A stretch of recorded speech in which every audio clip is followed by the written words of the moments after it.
Oh, this is Honey Buns. Say hi, Honey Buns.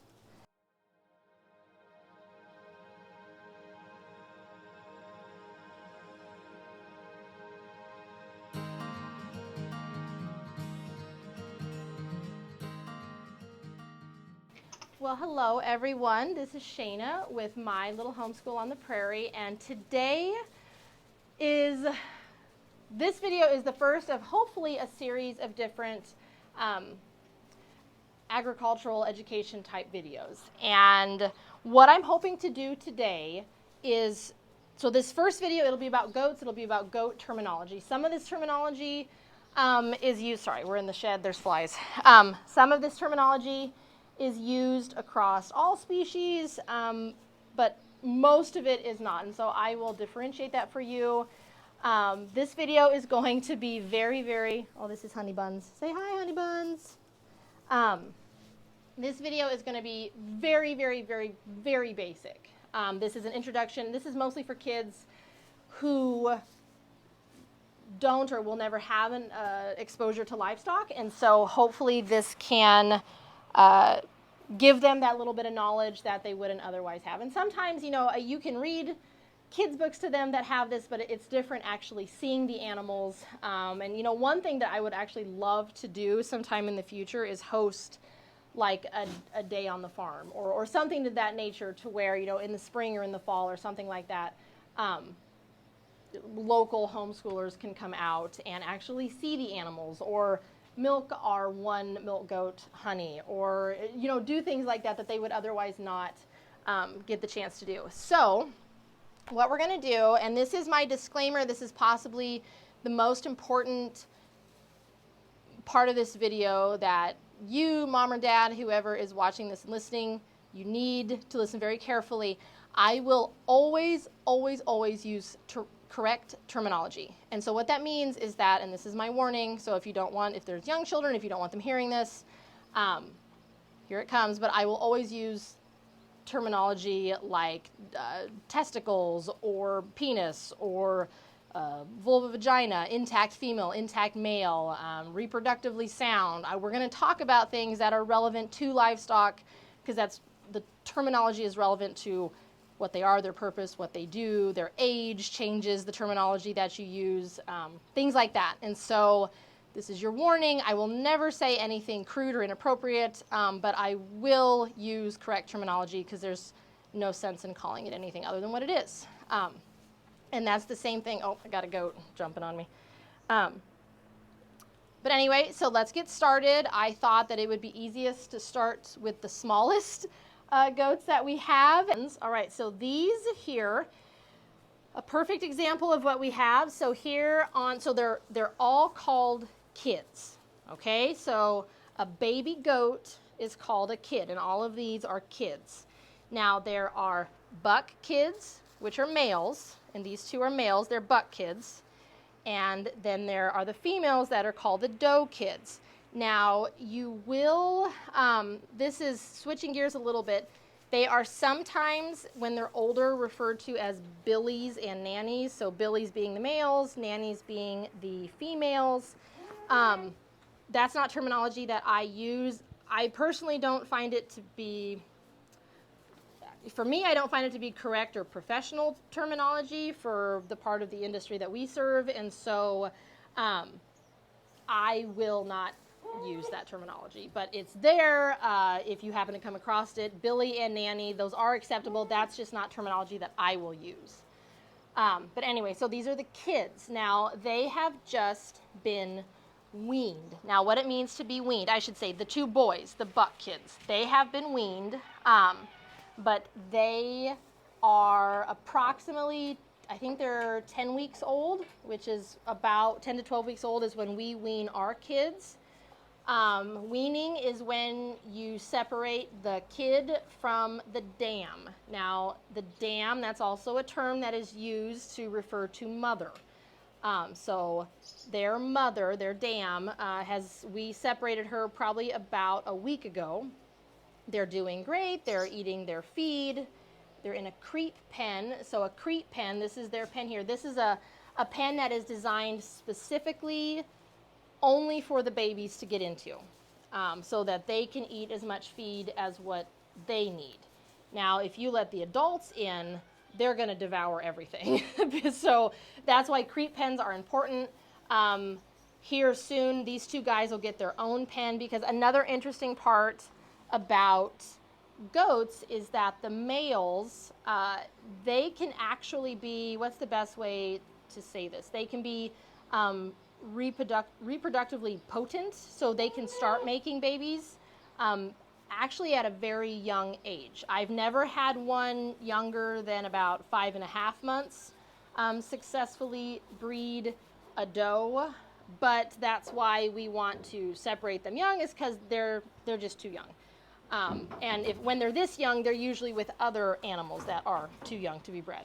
So they will be separated here soon, so that they don't breed. And for those that are not familiar with what I mean by bred, that is literally when they make babies. And so when you put a male and female together, when they are of, well, yep, there it is. When you put a male and female together, you get a baby. And so that is why they'll be getting separated. So like this doe kid, this is a rarity. This is not something that we typically do. We are actually leaving her. She's well over, she has to be over 12 weeks. I'd have to check her age. Actually, she's kind of special to us. This is the only, so this goat's breed is a Nubian. So a Nubian is a breed of dairy goat. So the most of the goats that we raise, like these two fellas, they're meat goats. So we have meat goats and dairy goats. Now a dairy goat, as you would guess, they produce dairy. And so what that means is that she is a milk producer. She has a high fat content in her milk, which is desirable for dairy products. And I should, before I go too much farther, that's where, so like the bulk of the milk that is for human consumption is from dairy cattle. And then that milk is turned into other products like cheese, yogurt, sour cream, those sorts of things. You can do the same stuff with dairy goat milk. It's just they don't produce the same quantity as what cattle do.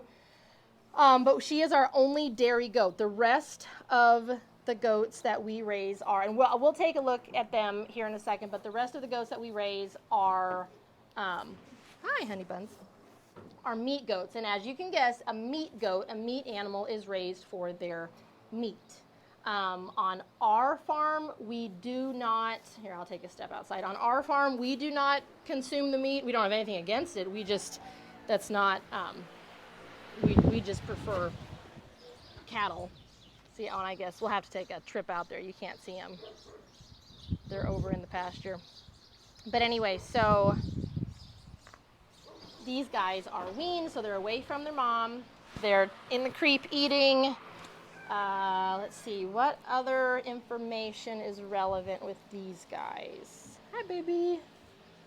So yeah, I plan here in the next couple weeks, I'm going to up her feed intake. So that means that I'm going to start feeding her more grain, hopefully switch her over to a type of roughage. So that's a type of hay that they eat, which is just a dried, well, alfalfa isn't grass, but it's a form of dried plant that they consume. It's very nutritious for them, and it will help her with her milk production, and so then I can start milking her.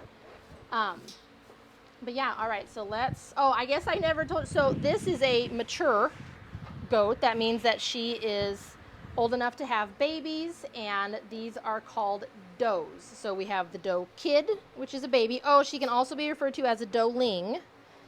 These can also be bucklings. All right. This is a mature doe. So she's just a doe, nothing else. And she's a Nubian. She's the only one that we have. All the different breeds I've learned have very, very, very different personalities.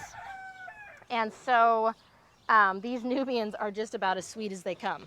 Now, my boars, which are my meat goats, they're very ornery and troublesome, but they are also, they're fun to have too. All right, so this big fella here, he is a buck.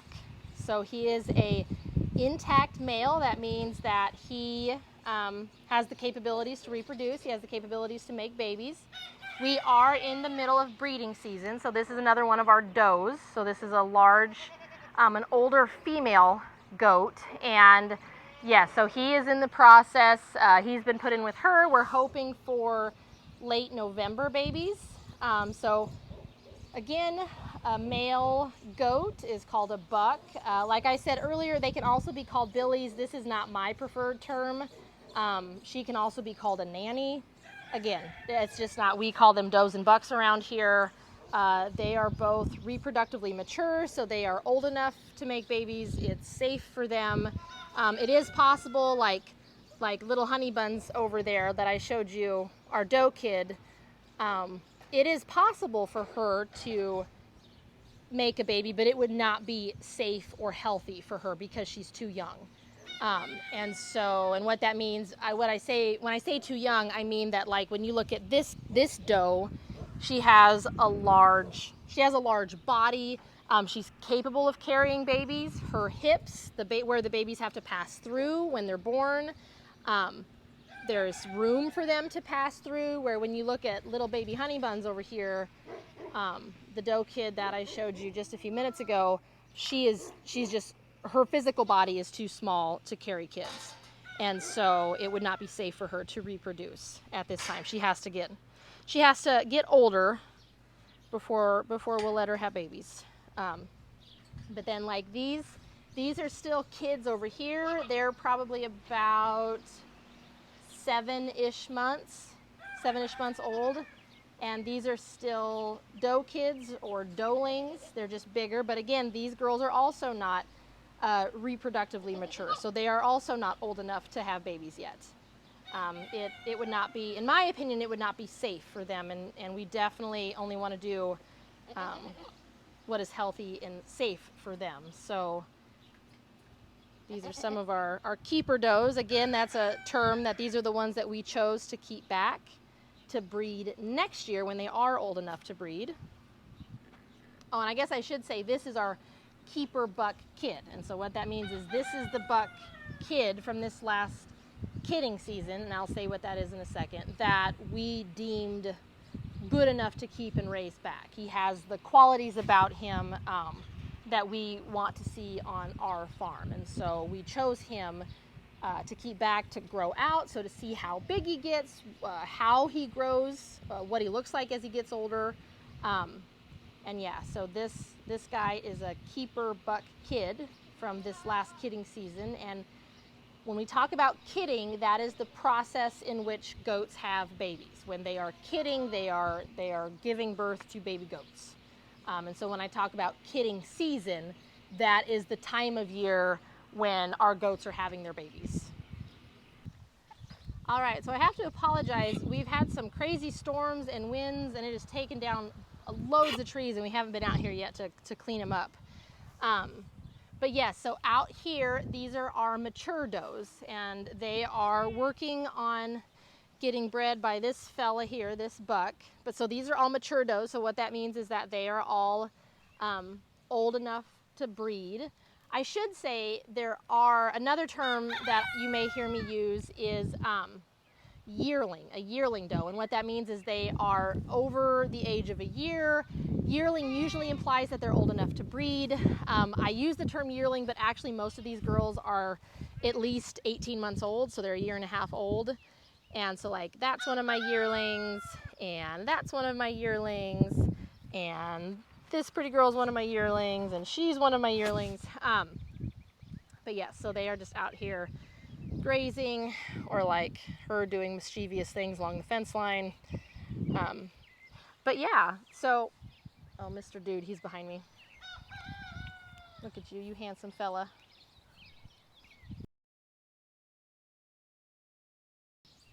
But anyway, so this is just some introduction into some goat terminology.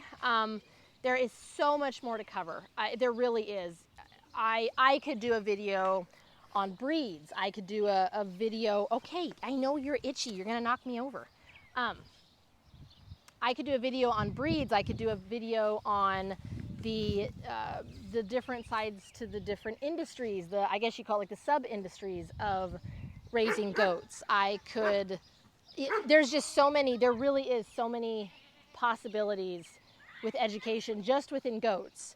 But yeah, for now, this is just an introduction. I hope to I don't know if I'm going to be 100% happy with this video because I think I can do a better job than this, but I at least wanted to get something up as a, like, the roosters are chasing the kids, but the kids have it coming because they keep chasing the roosters. So I mean, they kind of have it coming. But anyway, so yeah, this is just a basic introductory to terminology. I could do goat anatomy. I could so many different things that I could create videos, educational videos on. So this is just a start. I'm gonna try and do like some tweaking and editing to make it more like maybe put the terminology up on the screen so you can see it as I'm talking about it. I don't know. I'll try and do some different things, but I do know that agricultural education and literacy is very, very important. There is only a very, very tiny portion of the population that has any exposure to any part of agriculture, let alone livestock. And so I hope that I can provide something useful. If you have any suggestions, any comments, thoughts, things that you would like, drop them in the comments below. Let me know what it is that you want to learn about, what you find interesting, ways to tweak videos in the future for that to be helpful. Anything like that. I would love to educate you about goats, but hopefully other topics in the future too. But with that, that's all I have for now, so we'll catch you in the next video.